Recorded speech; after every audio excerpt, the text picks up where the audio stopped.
From the outside, the cake box looks like an ordinary bakery, but it is no ordinary bakery.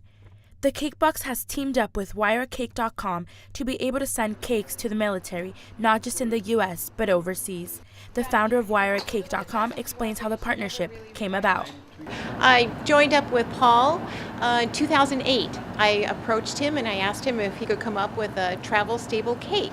We had a network of bakers across the U.S. that I was originally arranging for cakes to be sent, but with the economy, things slowed down a little bit, and people were asking me if I could send a cake overseas to a military person, and I didn't have any idea of how that could be done. And as the economy slipped, and I thought, well, maybe we should look into this travel stable cake, and I approached a few bakers, and Paul was very willing to talk to me, and together we collaborated and came up with the cakes that we ship overseas. The bakery is in charge of making the cakes before Deborah picks them up and gets ready to ship them off. So what are the different flavors and how are the cakes made to ensure that they arrive fresh?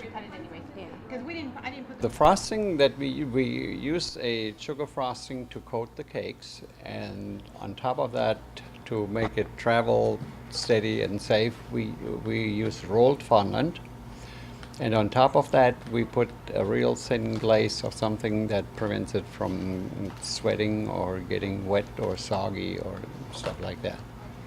And the million-dollar question, how do the families like the service and how do the soldiers like the cakes? This might end up in Iraq or Afghanistan, or you don't really know where they go.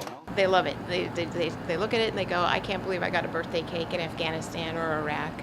For the people receiving these cakes, especially the military overseas, it's nice to have a temporary piece of home.